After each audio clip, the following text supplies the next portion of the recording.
La fuerte lluvia que azotó toda la noche cesó al amanecer. Riften parpadeó con los ojos rígidos mientras se lavaba la cara con el agua de lluvia del abrevadero. Anoche había sido una pesadilla, cuando la cabaña rechinó y crujió con la violenta brisa que volaba como una espada. Mirando hacia el cielo soleado como si nunca hubiera llovido antes, se secó la cara húmeda con sus mangas andrajosas.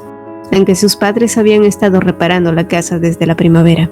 Era una casa vieja, así que cuando llegó la temporada de lluvias, hubo un alboroto. Y quizás puede que tenga que probar suerte una vez más antes de que llegue la temporada de invierno. Arrugando las cejas se preguntó cuánto dinero tendría que tener para comprar tanta madera como necesitaban. En ese momento, una voz estridente se escuchó desde atrás. «Hay mucho trabajo por hacer, pero ¿con qué estás perdiendo el tiempo ahora?»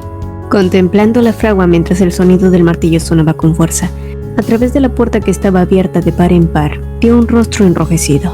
Sí, el hombre estaba molesto. Sin duda podría correr de inmediato y golpearlo con el puño a la cabeza. Así que rápidamente levantó el saco que había dejado a su lado. «Ya iba a ir ahora», respondió él. Riften cargó sobre sus hombros un saco que pesaba lo mismo que él, y luego avanzó a pasos agigantados. El herrero le lanzó una mirada desagradable y se incorporó primero en la fragua. Siguiéndolo en silencio, contempló la enorme fortaleza que se elevaba sobre el frondoso bosque. Habían pasado varios meses desde que empezó a aprender a trabajar en la fragua del castillo de Croix, pero su mente siempre estaba arrepentida, pensando que sería mejor limpiar los excrementos de caballo de los establos como antes.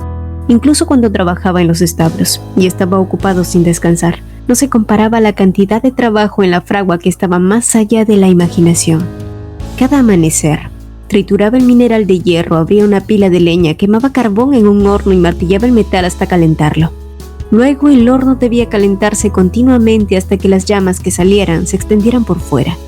Durante las primeras semanas de trabajo, las ampollas en las palmas de sus manos estallaban y ardían en varios lugares, pero no fue por lo único que sufrió. No. A veces sentía la necesidad de golpear a su padrastro que lo había empujado a un lugar como este. Sin embargo, luego de confrontar el rostro contundente del hombre, las quejas que subieron por su garganta desaparecieron como una mentira. Riften, que aún cargaba el saco con rudeza, recordó la apariencia de su padrastro que estaba llenando su estómago hambriento con un guiso frío y escuálido, recordando las palabras que lo trajeron a este trabajo revoloteando en sus oídos. Un campesino vive así toda su vida, pero un herrero tiene mejor vida sin duda. Su padrastro, mientras decía esas palabras, excavaba la tierra en el patio trasero de la cabaña y sacaba una bolsa de cuero negro que se estaba desgastando. Contenía la dote que recibió cuando se casó con su madre biológica. 14 dirhams. Su padrastro ofreció 6 de ellos al herrero, que era equivalente al valor de un cerdo, y se inclinó para enseñarle las monedas. Cuando recordaba ese momento, él siempre maldecía. Si tuviera ese dinero lo usaría para construir una nueva casa, se decía a sí mismo. «Oye, novato, trae más carbón». Al oír un fuerte grito, Riften despertó de sus pensamientos y corrió con el saco lleno de carbón vegetal y picado y lo vertió en el horno, derramando de este lo más que pudo y haciendo que una llama dorada se elevara hacia el techo. A partir de entonces, no tuvo tiempo suficiente para pensar en más cosas. Siguió las instrucciones de 30 hombres que le gritaban para hacer esto, hacer aquello y correr constantemente alrededor de la gran forja y llevar todo tipo de cosas. Solo 6 de ellos eran técnicos calificados y el resto lo trataba como un sirviente, a pesar de que eran estudiantes junior que venían a aprender tanto como él. Riften notó que estaba a cargo de todo tipo de tareas, pero no había forma de protestar. El herrero que lo aceptó como discípulo lo despreciaba, y otros estaban también disgustados con él por tener sangre extranjera. Por esto, hasta ahora no había podido aprender correctamente a hacer herraduras. Riften apretó los dientes. Fue desgarrador cuando pensó que era tratado como un esclavo, al que intercambiaron por monedas de plata para aceptarlo como aprendiz. Pero eso no significaba que pudiera renunciar. El herrero no devolvería el dinero. Su estómago se tensó con resentimiento y sus hombros se tensaron hasta que sintió dolor. Y cuando llegó el momento de finalmente terminar el día e irse a casa, no le quedaban energías para soltar malas palabras. Lavándose las manos y el rostro, que se habían vuelto negro con el carbón, también aprovechó y lavó sus ropas con el agua del arroyo. Luego, se puso la ropa empapada y se dio la vuelta para regresar a casa. Entonces, de repente, encontró algo brillante en el agua ondulante. Se inclinó y lo recogió. Una piedra blanca del tamaño de un pulgar brillaba intensamente a la luz. Riften, que había estado observando la peculiar piedra blanca y lisa, se la metió en la ropa y dio un paso adelante. Aunque estaba muy cansado, su vitalidad brotó de repente de alguna parte. Caminando alrededor del denso bosque y avanzando hacia el territorio del castillo, después de un tiempo caminando a través del frondoso bosque de robles, un castillo magnífico emergió entre los árboles. Colocando los ojos en blanco con fuerza, fingió estar recogiendo leña del almacén junto a él.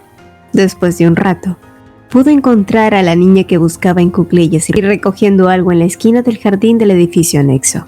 Y cuando la vio, su corazón se derritió. Riften caminaba lentamente frente a ella, fingiendo tomar un trozo de leña y moverlo. Aparte de él, había muchos sirvientes que venían a buscar leña, por lo que no parecía nada extraño que él se acercara. Sin embargo, el sabueso negro que la estaba persiguiendo inmediatamente mostró signos de alerta y levantó las orejas. Riften tuvo cuidado de no acercarse más de lo necesario y colocó con cuidado la piedra blanca que había encontrado frente a él. Luego, como si hubiera otro asunto, rápidamente siguió adelante. Y un momento después, cuando giró la cabeza sobre su hombro, pudo verla recoger la piedra y deslizarlo en la bolsa de tela de colores. Regresando hacia la puerta de la ciudad tragándose una risa que estaba a punto de salir, no podía dejar de pensar en sí mismo como un idiota. ¿Qué diablos me hace sentir tan bien? Riften, que salía corriendo del castillo con un paso ligero como si volara, de repente se rió amargamente. No podía entenderse a sí mismo. A partir del día en que la encontró por primera vez hacía mucho tiempo, le daba vuelta al enorme castillo para volver a ver a esa niña. ¿Será eso algo sensato? Ni siquiera era una niña con la que pudiera jugar a su antojo. Ella era la hija del duque, y mucho menos se le permitía hablarle. Si alguien se hubiera dado cuenta de que se sentía atraído por ella, la hubieran humillado por imprudente. Y de repente, suspiró y pateó el suelo con rudeza. De todos modos, ella ni siquiera debía haber notado su existencia. Ni siquiera se daba cuenta de que de vez en cuando le arrojaba plumas de colores extraños o pequeñas piedras de colores en el jardín. Pero siempre se preguntaba, si ella los recogía, ¿qué corona habría hecho con él? Estos eran sus pensamientos cada vez que se acostaba por la noche. Regresando a la realidad al llegar a su destino, miró hacia una vieja cabaña al pie de la colina. Ella no era una niña que vivía en la casa de un vecino. Era la hija del señor que gobernaba este gran castillo. Y él era el niño más humilde del territorio. Y solo entonces, una triste realidad llegó hasta él. Entró a su cabaña donde lo esperaba su madre, que no le prestaba atención, un padrastro que solo bebía en silencio todos los días, y una bienvenida solitaria que siempre lo esperaba. La primera vez que la vio fue poco después de empezar a trabajar, haciendo la limpieza en los caballos del castillo. Mientras llevaba el carro lleno de heno al granero, la vio agachada en el patio trasero del edificio anexo. Inmediatamente se dio cuenta de que la niña era la hija mayor del duque de Croix. Rápidamente trató de pasar de largo, pero por alguna razón, sus piernas ni siquiera se movieron. La niña, como una pequeña muñeca, abrazó fuertemente a su perro negro con sus brazos cortos y enterró su rostro en su suave pelaje. Cuando vio que estaba pegada a un perro que era mucho más grande que ella, su cuerpo se puso rígido y su corazón dolía sin ninguna razón. Entonces se dio cuenta de que quería que alguien la abrazara. Podía sentir su soledad tan vívidamente como la de él, porque él también solía calmar su soledad de esa manera, enterrando su rostro en la nuca de algún potro. Pero ¿por qué esa niña con cientos de sirvientes buscaba el calor de un perro? ¿Acaso esa niña estaba tan sola como él? Y cuando pensó en ello, presuntuosamente sintió la necesidad de consolarla, y quizás era algo de lo que el perro se reiría si hablara. ¿Quién consuela a quién? Él era un sirviente que sacaba estiércol de los caballos del establo, y ella era la hija del duque de Croix. Quizás la vida de esa chica estaba llena de cosas que no podían imaginar. Un salón de banquetes decorado con relucientes palacios de mármol, candelabros dorados, telas suaves, alimentos dulces y fritos que nunca tocarían su lengua. Sin duda dormiría en una cama llena de plumas como una nube, comer y beber cuando quisiera. Ella nunca experimentaría el dolor de trabajar aunque le sangraran las manos, hasta el día en que muriera. Soltando un sonido extraño de frustración, caminó hacia la dirección del establo. Sin embargo, después de ese día, no pudo dejar de perseguirla con la mirada cada vez que pasaba frente a la dependencia.